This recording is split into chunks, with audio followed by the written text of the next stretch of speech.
যখন আমাদের এই ফ্যাসিস্ট রিজিমের যে সরকার পদত্যাগ করে চলে গিয়েছেন, পতন হয়েছে যখন তার এই গণঅভ্যুত্থানের মাধ্যমে, তারপরে আমাদের প্রধান যে কাজটি ছিল সেই কাজটি ছিল আসলে আমাদের একটি অন্তর্বর্তীকালীন সরকার গঠন করা, যেই সরকার সাময়িক সময়ের জন্য এই দেশ পরিচালনা করবে আসলে, এবং একটি সুষ্ঠু নির্বাচনের ব্যবস্থা করবে, যে নির্বাচনের মাধ্যমে জনগণের সরকার এই দেশটি চালাবে।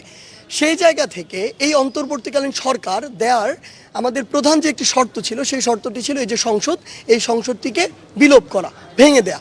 সেই জায়গা থেকে যখন কিছুক্ষণ পূর্বেই এই সংসদটিকে ভেঙে দেওয়া হয়েছে রাষ্ট্রপতির আদেশক্রমে এবং তিন বাহিনীর প্রধানদের পরামর্শক্রমে, সেই জায়গা থেকে আমরা বিশ্বাস করি আমাদের যে পরবর্তী ধাপগুলো এগুলো সহজ হলো। আপনারা দেখবেন অল্প কিছুক্ষণের মধ্যেই আসলে আমাদের যে অন্তর্বর্তীকালীন সরকারের যে পূর্ণাঙ্গ প্যানেল সেটি প্রকাশ পাবে। আপনারা ইতিমধ্যেই জানেন যে আমাদের এই প্যানেলের প্রধান উপদেষ্টা হিসেবে থাকবেন প্রফেসর ডক্টর মোহাম্মদ ইউনূস, যিনি শুধু এই বাংলাদেশে নন, পুরো বিশ্বে এমন একটি ফেস যার গ্রহণযোগ্যতা প্রশ্নাতীত। সেই জায়গা থেকে আমরা বিশ্বাস করি আমাদের পুরো প্যানেলটি আসলে এমন হবে যে এই প্যানেলটি হবে নির্দলীয় প্যানেল, এবং এই প্যানেলটির প্রত্যেকটি মানুষের উপরে, দেশের প্রত্যেকটি স্টেক হোল্ডারের আসলে সে আস্থার জায়গাটি থাকবে। কারণ তরুণ প্রজন্ম আসলে কোনো দল নিয়ে চিন্তা করছে না, তরুণ প্রজন্ম চিন্তা করছে যে আগামীর বাংলাদেশকে কিভাবে এই দলাদলির বাইরে গিয়ে একটি ভালোর দিকে নিয়ে যাওয়া যায়। সেই জায়গা থেকে আমরা বিশ্বাস করি আমরা যখন এই নির্দলীয় যে আমাদের যে অন্তর্বর্তীকালীন সরকার যে প্যানেল এটি দিয়ে দিলে, সেই সরকার তিন বাহিনীর সাথে সমন্বয় করে বা পুলিশ সহ যারা রয়েছেন সকলের সাথে সমন্বয় করে এই অন্তর্বর্তীকালীন সময়টুকু সুন্দরভাবে এই দেশ পরিচালনা করবেন।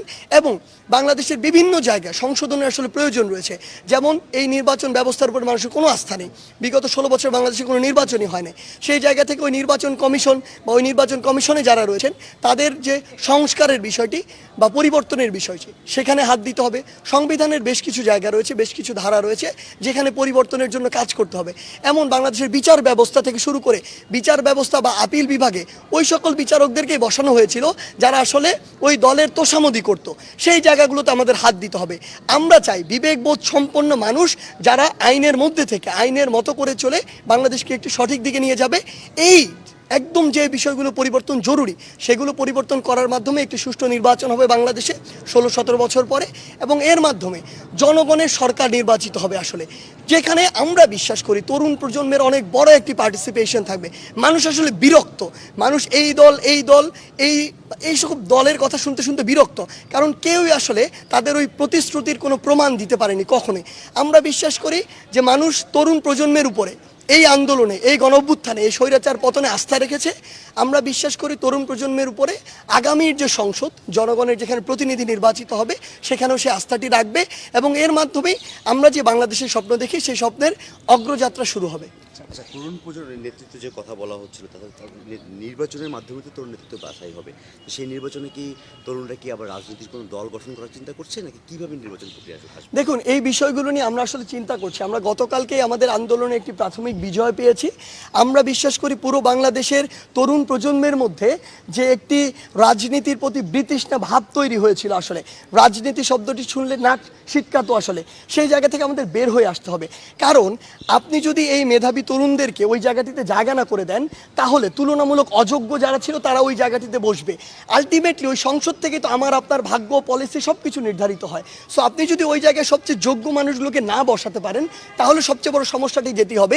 এদিকে আপনি যতই যোগ্য মানুষগুলো বসান, ডিসিশন যেহেতু ওই জায়গা থেকে আসে, এই মানুষগুলো ডিসিশন মেনে নিতে বাধ্য। আসলে সেই জায়গা থেকে আমরা বিশ্বাস করি বাংলাদেশের তরুণ প্রজন্ম আসলে রাজনীতির দিকে তার আগ্রহটি দেখাবে, এবং তারা অবশ্যই এই যে নির্বাচন, যাদের নির্বাচনের ওই মিনিমাম শর্তগুলো পূরণ করার সক্ষমতা রয়েছে, তারা অবশ্যই এগিয়ে আসবে, তারা নির্বাচন করবে।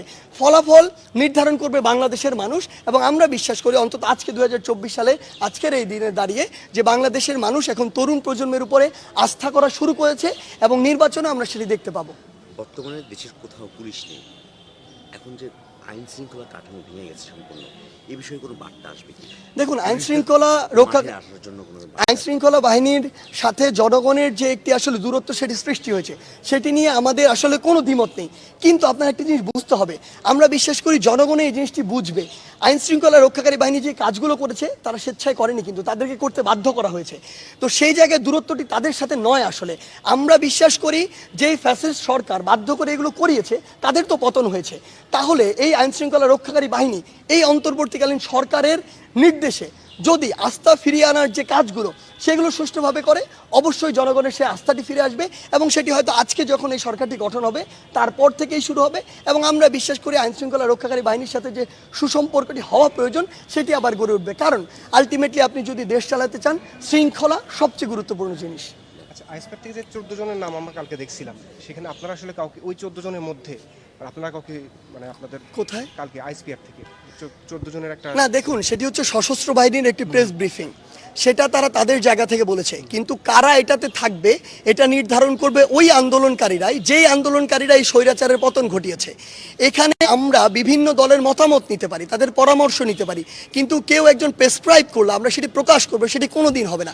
বাংলাদেশের মানুষও সেটি কোনোদিন চায় না, মেনেও নিবে না।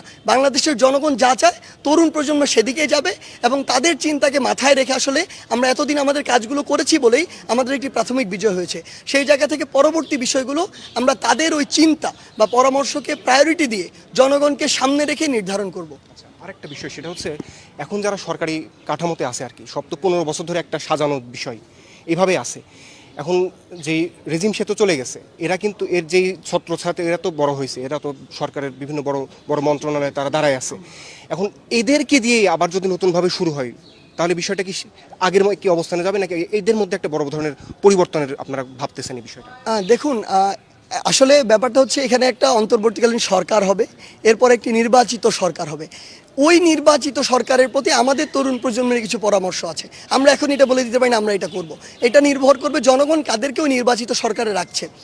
আমাদের জায়গা থেকে স্পষ্ট একটি বার্তা থাকবে ওই নির্বাচিত সরকারের প্রতি যে আপনারা অবশ্যই, আপনাদের কাছে এই রিপোর্ট রয়েছে, আসলে ইভেন আপনারা ওই অফিসে যদি গিয়ে একদিন খোঁজ নেওয়ার চেষ্টা করেন, সেটা যে কোনো আইন শৃঙ্খলা রক্ষাকারী বাহিনী হোক, গোয়েন্দা বাহিনী হোক, যে কোনোভাবে তাদের ওই ট্র্যাক রেকর্ড কিন্তু রয়েছে যে কারা এই কাজগুলো করেছে। একজন মানুষ তার সারা জীবনে এরকম দুর্নীতির সাথে জড়িত আর তার এটি কেউ জানে না, প্রমাণ নেই, এটি হতে পারে না, কখনোই সম্ভব নয়। মিথ্যা জিনিসের কোনো না কোনো প্রমাণ থেকে যায়। সেই জায়গা থেকে আমরা বিশ্বাস করি অবশ্যই তাদের ওই যে অপকর্মগুলো সেগুলোর বিরুদ্ধে ব্যবস্থা নেওয়া উচিত এবং আমরা বিশ্বাস করি বর্তমানে যারা এই জায়গাগুলোতে রয়েছে তাদেরকে সর্বোচ্চ সততার সাথে, স্বচ্ছতার সাথে তাদের দায়িত্বগুলো পালন করা উচিত। আচ্ছা, আরেকটা শেষ একটা বিষয় একটু জানতে চাই, সেটা হচ্ছে আমরা 111-এর সময় দেখছিলাম যে একটা সরকার আসছে এবং তারা কিন্তু যায় নাই, তারা কিন্তু ওই জিনিসটা আরও কন্টিনিউ করছে এবং দীর্ঘসূত্রিতার মাধ্যমে আরও বেশি দিন তারা ক্ষমতা ভোগ করতে যাচ্ছে। এখন যে জাতীয় সরকারটা আপনারা আসলে গঠন করবেন বা মানে আপনারা যে কথা বলছেন, এই ধরনের যদি তারা এই ধরনের পদক্ষেপ নিয়ে থাকে, সেই ক্ষেত্রে আপনারা আসলে পেছন দিক থেকে তাদেরকে দেখভাল করবেন কিনা, মানে আপনাদের নজর তাদের প্রতি থাকবে কিনা? হ্যাঁ, অবশ্যই থাকবে। দেখুন, বৈষম্য বিরোধী ছাত্র আন্দোলন এবং বাংলাদেশের বিভিন্ন যে স্টেক হোল্ডার রয়েছে সকলের মতামতের ভিত্তিতে ওই ফেজগুলোকেই আমরা নিয়ে আসছি বা পরামর্শ দিচ্ছি বা আনার চেষ্টা করব যাদের এই ইন্টেনশনগুলোর কোনো অ্যাকচুয়ালি ট্র্যাক রেকর্ড নেই অতীত থেকে শুরু করে আমরা যদি চিন্তা করি, এবং এরকম অপকর্মের বা এমন কিছু একটা যা করা উচিত নয় এই রেকর্ডগুলো যাদের নেই এরকম মানুষকে আমরা এখানে সাজেস্ট করছি। তারপরও যদি কারো এরকম ইন্টেনশন থাকে, সেই জায়গা থেকে আমরা বিশ্বাস করি জনগণ আমাদের সাথে আছে।